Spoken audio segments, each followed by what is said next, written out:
계명입니다. 2016년으로 기억을 합니다. 오랫동안 유교의 영향으로 우리나라는 동방예의지국이라고 스스로 자부하고 또 한국을 아는 주변 나라 사람들은 그렇게 불러주는 그런 우리나라에 한 가지 큰 변화가 있었죠. 충격적인 그런 큰 변화가 있었습니다. 간통죄가 나라에서 공식적으로 폐지되었습니다. 개인의 사생활을 국가가 법으로 규제할 수 없고 또 우리 모든 개인은 각자가 자신에 대해서 자기 결정권을 가지는데 간통죄가 그런 것을 침해한다는 이유로 삭제가 된 것으로 알고 있습니다. 물론 가정 문제를 다루는 민법인가요? 그런 데서는 이 계속 이혼의 사유로 이게 효력이 있다고 얘기는 합니다만 시형을 받는 그 형법에서는 더 이상 죄가 아닌 것으로 알고 있습니다. 여러분 그런 것 하나만 봐도 실은 우리는 인정을 해야 됩니다. 우리 사회는 하나님의 법을 존중하거나 따르는 그런 사회가 아닌 게 분명합니다. 10계명에서 이 7계명이죠. 간음하지 말라고 하나님이 명령하신 이 말씀에 여기에 나오는 간음은 실은 그 정의가 복잡하지 않고요. 굉장히 단순 명료하고 간단합니다. 결혼 관계를 벗어나서 여기서 말하는 간음은 결혼 관계를 벗어나서 일어나는 모든 형태의 성적인 관계를 총칭하는 말입니다. 여기서 말하는 간음. 그래서 이 7계명을 우리가 바르게 이해하기 위해서는 이 기준점이 어디냐 하면 결혼입니다. 여기에 하나님이 두신 이 근본적인 취지는 간음하지 말라고 명령하신 이 말씀에 담겨진 근본적인 취지는 단순히 어떤 성적 윤리에 관한 문제가 아니고요. 그것을 당연히 포함하지만 그것보다 훨씬 더 앞에 있고 또 실제적인 개념인 이 결혼 계약, 결혼 언약에 대한 훼손 내지는 파기를 엄하게 명령하신, 금지하신 그런 말씀인 것입니다.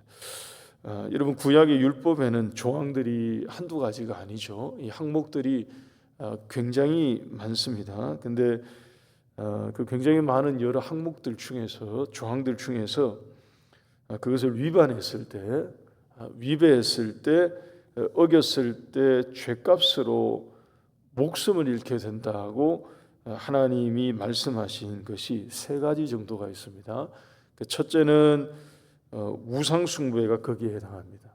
하나님이 하나님 아닌 다른 신을, 다른 것을 하나님을 배반하여서 섬기게 되는 죄에 대해서 율법을 보게 되면 죽임을 명령하셨습니다. 그리고 두 번째는 어제 나왔던 살인죄입니다.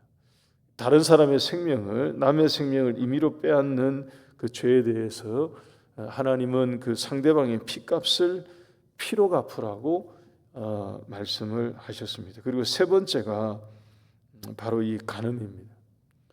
하나님은 이 간음에 대해서 첫 번째와 두 번째의 그 준하는 엄한 형벌을 실은 정하셨고요. 또 내리신 그런 것과 같습니다. 신명기 22장 22절 이하 몇 구절을 한번 보십시다. 뒤에 가면 나오겠습니다만 신명기 22장 22절 이하 몇 구절을 보시면 그 내용이 나오죠. 그 죄에 대한 형벌을 굉장히 무섭게 말씀을 하시고요. 또 그 벌은 죽음으로 받게 된다고 쭉 얘기해 주고 계십니다. 이런 경우에는 이렇게 될 것이고 이런 경우에는 돌로 쳐 죽임을 당하게 되고 이런 식으로 굉장히 무섭게 표현을 하고 계십니다. 몇 구절만 지금 이렇게 나온 거고요. 찾아보면 실은 대부분 다 이렇게 나와 있습니다. 여러분 하나님이 하나님이 간음하지 말라라고 말씀하시고 이 죄에 대해서, 이것에 대해서 이토록 엄하게 다루고 계시는 그 이유는 앞에서 말씀드린 것처럼 한 번 더 말씀드리면 이 결혼 제도 때문에 그렇습니다. 여러분, 결혼은 창조 세계의 근간입니다. 하나님이 만드신 최초의 제도이자 우리 인간 사회를 형성하는 뿌리가 되는 것입니다.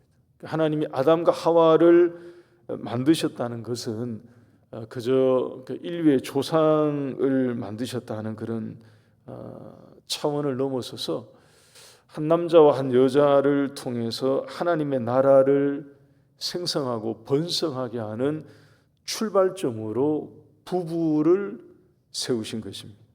다시 말하면 결혼을 통해서 만들어지는 부부와 가정을 통해 하나님의 나라가 이 땅 가운데 펼쳐지도록 하신 그런 거죠. 여기가 무너지면 거룩한 하나님의 나라를 세울 수 없기 때문에 하나님께서는 이것을 깨는 이 간음의 문제를 크게 다루시는 것입니다. 결혼 관계를 깨버리기 때문에 이 간음의 정의가 바로 거기에 있습니다.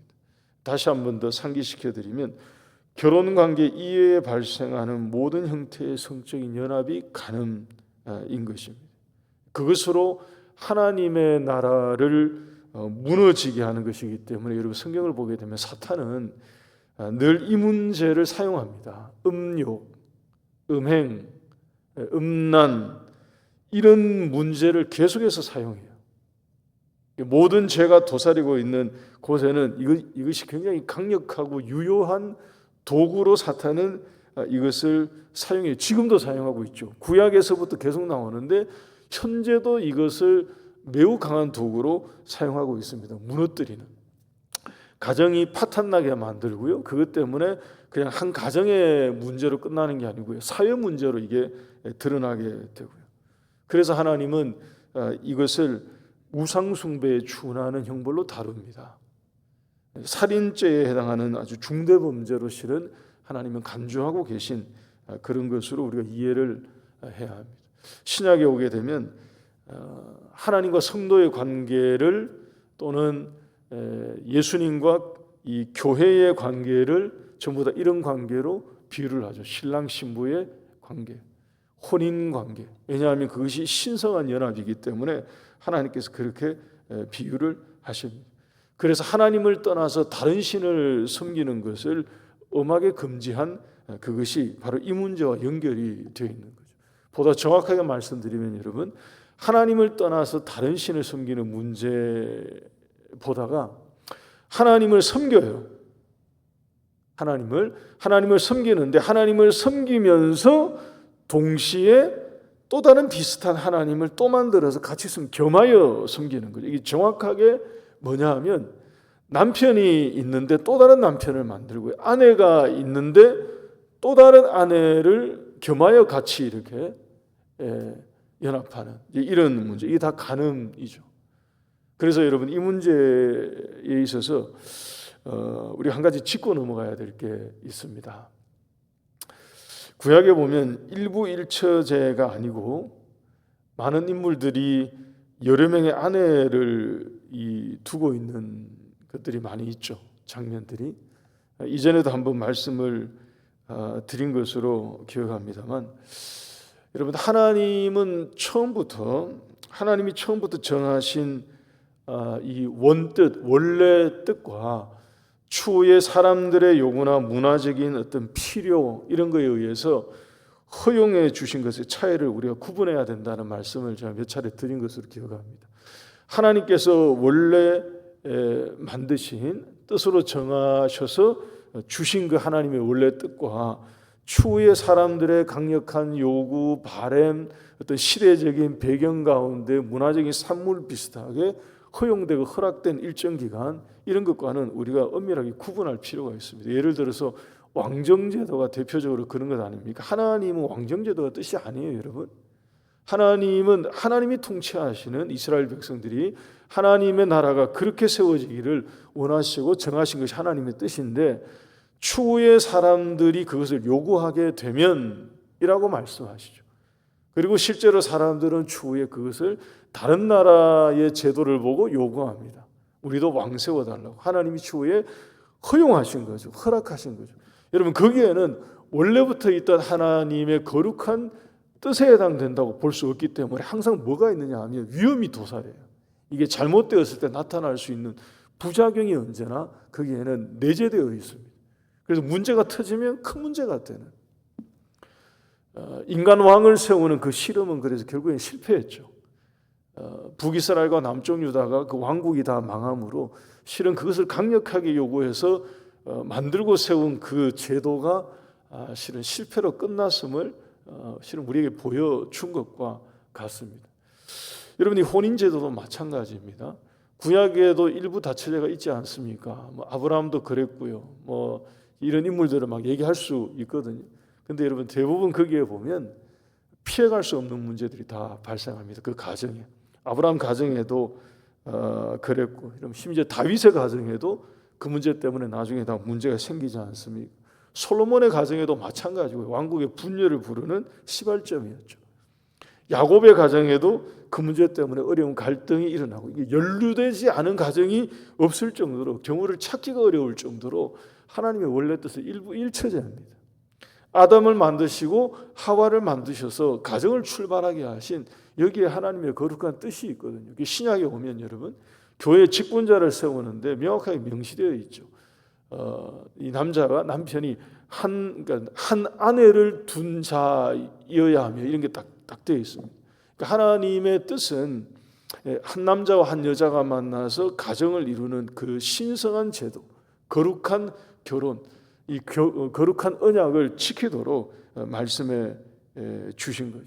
간음은 이것을 깨트리는 거죠. 간음은 이것을 무너지게 만드는 거예요. 이것을 통해서 하나님의 나라에 금이 가도록 만드는 게, 사탄은 끊임없이 이것으로 사람을 미혹하고요, 시험에 넘어지게 만들고 하는 것이죠. 말씀 정리하겠습니다. 여러분, 우리가 살고 있는 현대 사회는 이 성적 타락 문제, 음행의 문제, 이 음란의 문화가 만연해 있습니다. 그래서 우리 사회에 굉장히 심하고요. 젊은이들 사이에서는 여러분들 모두가 다 아시겠습니다만, 이 동거 문화, 이게 트렌드가 됐어요. 아주 유행하는, 아주 당연하고 자연스러운 이 풍조가 되었습니다. 혼전 임신의 문제, 여러분, 이거 전부 다 더 이상 문제로 치부하면 안 되는, 오늘날 사회에서 더 이상 이런 문제 얘기하면 그야말로 꼰대 중에 꼰대가 되는, 더 이상의 이게 이슈가 되지 않는 그런 것이 되어가는 것 같습니다. 미디어나 청년들의 인식 가운데도 다 나타나는 그런 거죠. 여러분, 동성애의 문제도 다 마찬가지고 전부 7계명에 위배되는 것입니다. 이 모든 것은 7계명의 금지 사항이에요. 바울은 이 점에 있어서 실제적이고 올바른 가르침을 그래서 주었습니다. 사도 바울은 고린도전서 7장 2절 3절 말씀 한번 끝으로 한번 보시죠. 같이 고린도전서 7장 2절 3절 보시면 제가 한번 읽어드리겠습니다. 음행을 피하기 위하여 남자마다 자기 아내를 두고 여자마다 자기 남편을 두라. 남편은 그 아내에 대한 의무를 다하고 아내도 그 남편에게 그렇게 할지라. 여러분, 결혼하지 않은 독신이 사도 바울이 이걸 어떻게 알았을까요? 하나님의 계시죠. 그래서 모든 예언과 계시는 사사로 임한 게 아니라 하나님의 감동으로 주어진 것이 분명한 것입니다. 사도 바울은 결혼한 적이 없는 독신인데 정확하게 여기에 두신 하나님의 뜻을 꿰뚫어 보고 이것을 명한 것입니다. 한마디로 말하면 결혼해라 하는 것입니다. 결혼 관계 안에, 결혼 언약 안에 하나님의 뜻이 거기에 있으니 그것을 통해서 간음의 죄를 이길 수 있고 결혼을 지킬 수 있고 하나님의 뜻을 지켜갈 수 있다 하는 것을 알려주신 거죠. 우리가 오늘 이 말씀 같이 기억해서 간음하지 말라는 이 7계명을 우리가 바르게 잘 지킬 뿐더러 우리 자녀들에게도 이것을 평생에 지켜갈 수 있도록 얘기해주고 가르쳐주고요. 결혼하기 이전 자녀이든지 결혼한 이후의 자녀이든지 실은 이게 모두가 다 공히 기억해야 되는 그러한 하나님의 말씀이죠. 그래서 우리의 삶과 가정에서 하나님의 거룩한 뜻이 이루어지고 이루어가는 신실하고 거룩한 복된 가정들이 다 될 수 있기를 바랍니다. 우리 기도하십시다. 오늘 들은 말씀 기억하시면서 하나님 앞에 같이 기도합니다. 음란과 음행과 그리고 성적인 타락이 만연한 이 세상 가운데 간음하지 말라고 명령하신 하나님의 이 계명을 하나님 우리 모두가 마음에 다시 새기겠습니다. 우리 자녀들이 또 우리 교회에 자라나고 있는 우리 아이들이 또 젊은 세대들이 이 말씀을 쫓아서 거룩함을 쫓아 살게 하여 주옵소서. 우리 가정들이 또 우리 사회가 하나님의 뜻을 따라가는 그런 가정과 사회가 되게 하여 주옵소서.